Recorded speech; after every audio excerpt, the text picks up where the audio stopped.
Professeur Didier Raoult, une des stratégies thérapeutiques proposées pour lutter contre le Covid-19 est l'utilisation d'anticorps monoclonaux. Que pensez-vous de cette piste ? Bon, je crois que plus personne n'y croit en pratique. D'ailleurs, c'est intéressant de voir comme tout le monde peut choisir ce qu'il veut. Par exemple, il y avait un numéro de New England Journal of Medicine qui a fonctionné depuis le début de cette épidémie, plus comme un organe publicitaire que comme un organe d'information. C'est pas sérieux. C'est pas sérieux. Et en particulier concernant le remdesivir, dont personne ne pense réellement que ça fonctionne. Là, dans un numéro d'intervalle, il y a une étude publiée par les gens de Copenhague. Les Danois sont des gens assez sérieux, qui ont plutôt moins de conflits d'intérêts, qui montrent que ça ne sert à rien, donc qui arrêtent leur thérapeute, leur traitement d'association. Là aussi, on ne sait pas pourquoi ils associent ça au remdesivir et cet anticorps monoclonal, ils l'arrêtent en disant que ça ne marche pas. Et puis après, il y a une étude coordonnée aux États-Unis qui dit il y a une petite niche dans laquelle ça donne une amélioration des choses.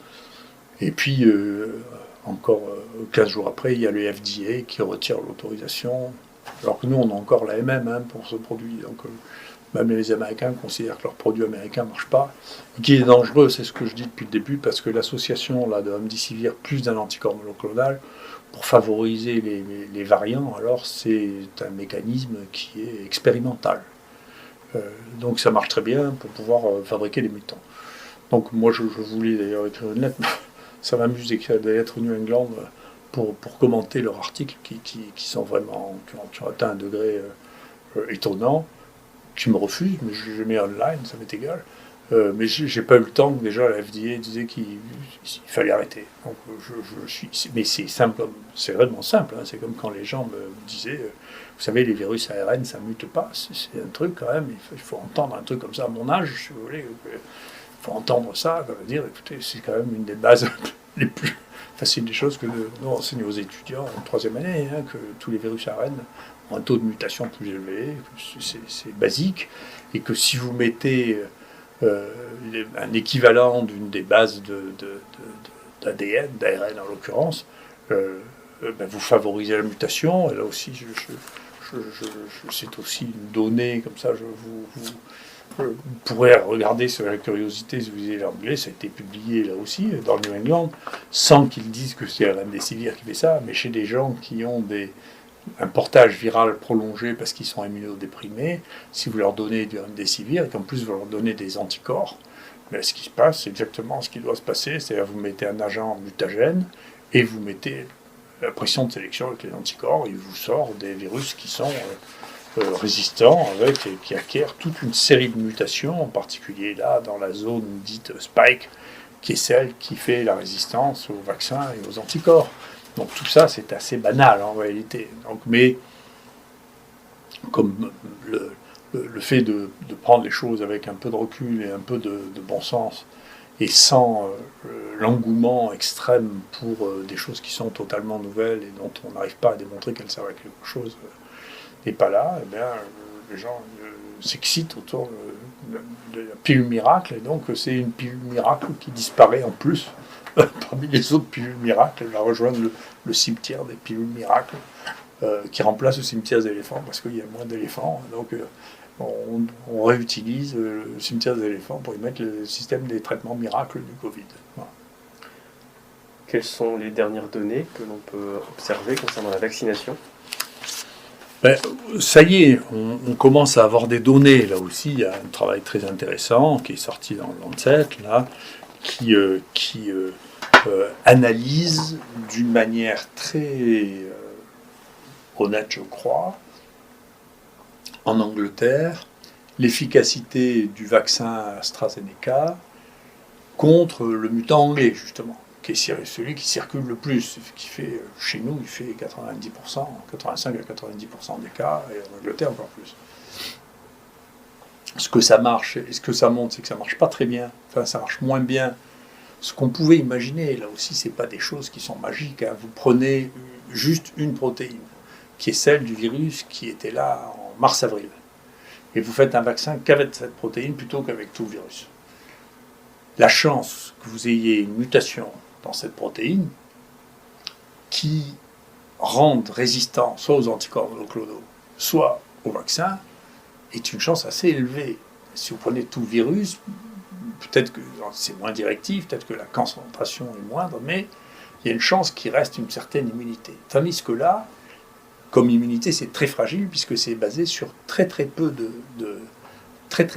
d'acides aminés. Donc c'est juste une protéine. Et donc comme il y a ce variant anglais qui a plusieurs mutations dans cette protéine, que le vaccin fait à partir de l'analyse du premier virus ne marche pas très bien dessus, c'est pas étonnant. Et donc, ça marche pas très bien, ça veut dire que quoi ? Ça veut dire que il semble que pour les formes symptomatiques et documentées, c'est-à-dire les gens qui sont malades et chez qui on a trouvé le virus, le degré de protection soit de l'ordre de 70%, en meilleur des cas. Et quand on parle de gens qui sont porteurs ou qui n'ont pas de symptômes déclarés, alors le taux de protection est extrêmement bas.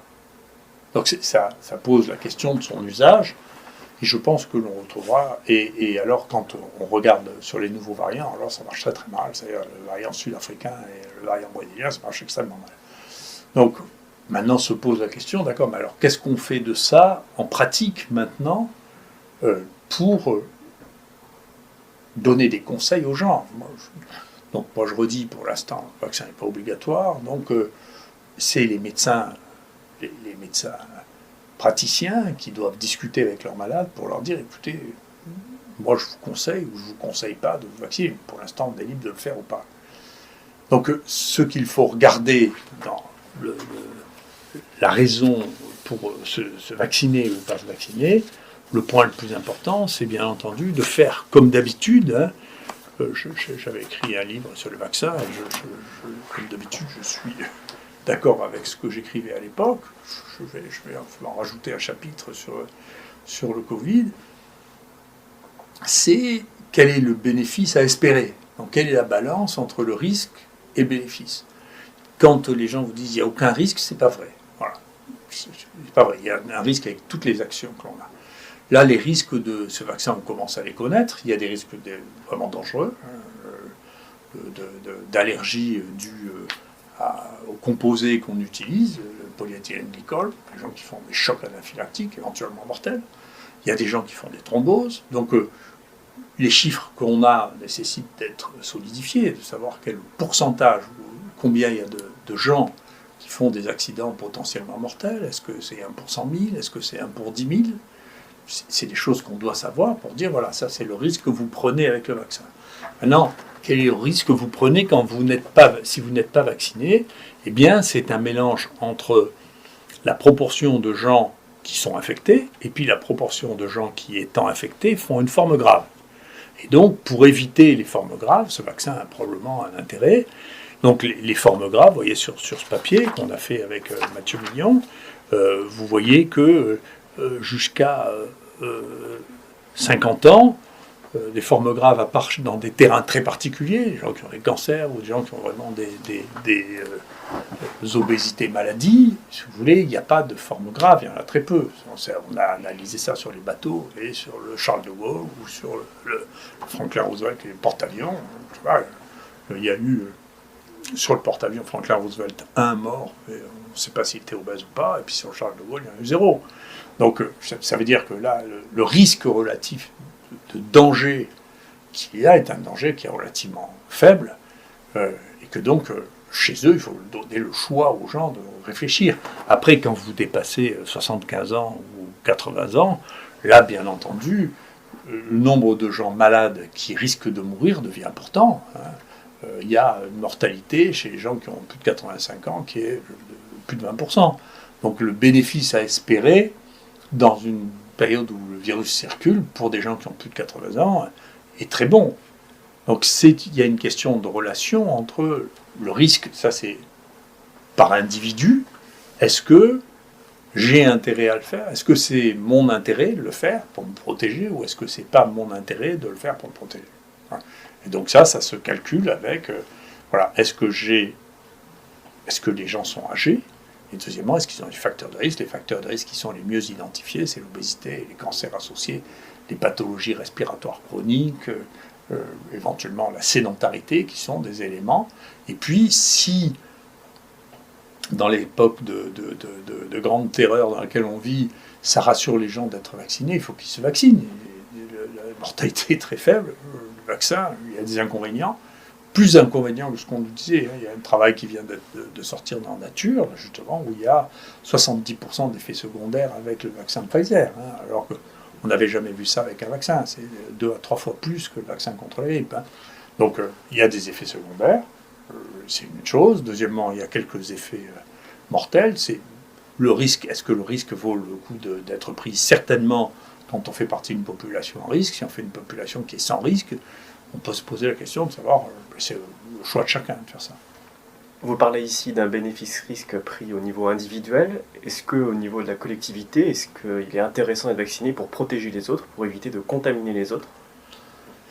Ça, on le saura. Pour l'instant, les données qu'on a sur AstraZeneca, mais qui est le seul travail qui a été correctement fait jusqu'à présent, parce qu'il y a eu un suivi, c'est un vaccin anglais qui a été suivi en Angleterre, et là pour lequel il y a un bon travail qui a été publié dans le Lancet. On ne peut pas dire qu'on soit convaincu qu'on va contrôler la circulation du virus anglais en Angleterre avec le vaccin anglais. Donc, le virus va circuler. Toute la conclusion, c'est que ça protège, ça demande à être reproduit, ça diminuerait la gravité des infections quand on est vacciné. Voilà. Quant à la circulation du virus, est-ce que ça va diminuer la circulation du virus? Je n'en sais rien. Ce que montre ce travail ne convainc pas que ça va diminuer la circulation du virus. D'autant que, encore une fois, la cible de ce vaccin est tellement étroite que ce sera très facile de voir apparaître de nouveaux variants qui résisteront aux anticorps générés par ce vaccin. On voit bien quelques travaux préliminaires qui montrent que chez les gens vaccinés, on arrive à couvrir un certain nombre de variants, et pas tous les variants, et pas puis il y a une variabilité individuelle. Donc, encore une fois, c'est pas la baguette magique que l'on espérait qui va permettre d'empêcher ce virus et tous ces variants de circuler. Donc, il faut, je pense, revenir à la conception que c'est une maladie qu'il faut prendre en charge d'une manière très sérieuse, dont il faut certainement développer les lits de soins continus dans ce pays de manière à faire face au fait qu'on a besoin pas tellement de réanimation, mais de soins continus, de faire de l'hyperoxygénation, d'avoir du monitoring pour surveiller les gens. Et d'autre part, il faut concentrer effectivement les efforts vaccinaux sur les gens qui ont un risque majeur de mourir ou de passer en réanimation. Donc avoir une politique ciblée, très active, très efficace, parce que il faut faire attention de ne pas promettre la Lune tous les 6 mois, parce que la crédibilité des uns et des autres, au fur et à mesure, s'effrite. Et on a besoin de garder une crédibilité auprès de la population si on veut pouvoir avoir des actions de santé publique efficaces. Où en est-on dans l'apparition, dans l'émergence et dans la circulation de variants du coronavirus? Ça va continuer. Nous, on a un nouveau variant qu'on a vu apparaître ici en même temps que les gens l'ont vu à Paris, là, qui est en cours de description, en cours de publication, mais qui est sur notre site, qui est un variant qui comporte les mêmes mutations que l'on voit chez les virus qui résistent actuellement au vaccin et qui résistent aux anticorps monoclonaux. Et puis il y en aura d'autres. On a commencé à en avoir un chez un vacciné, d'ailleurs. Et puis il y en a d'autres qui vont apparaître, parce que c'est la nature de ces virus. C'est la nature de ces virus. Donc, je pense qu'il faut avoir une politique beaucoup plus active de recherche de foyers animaux, beaucoup plus active, très dynamique, ce qui n'est pas le cas pour l'instant. Je crois que c'est très important. Puis la deuxième chose, encore une fois, c'est une maladie dont on connaît bien la cible si on parle de santé. Et donc il faut la traiter comme une maladie. Encore une fois, je suis content de voir que le gouvernement a une position qui est de plus en plus proche de la mienne, et la haute autorité de santé aussi. Il faut que les gens voient des médecins, il faut qu'on prenne leur saturation, il faut qu'on les isocoagule, il faut qu'on fasse attention s'ils ont des manifestations respiratoires, à leur faire des scanners à l'eau dose, voir ce qui se passe sur le plan respiratoire. Il ne faut pas louper le passage à l'oxygénation s'ils en ont besoin. Il faut leur donner des antibiotiques. Après, encore une fois, moi je ne veux pas que tout tourne toujours autour de l'hydroxychloroquine. Si on fait ça déjà, on va baisser la mortalité et la gravité de manière très significative. Tant mieux. J'en dis ce que je disais il y a un an, je suis content que les gens finissent par être d'accord avec moi. C'est pas mon but dans la vie, mais enfin, moi je veux être en accord avec moi-même, je suis content si les autres sont d'accord avec moi aussi.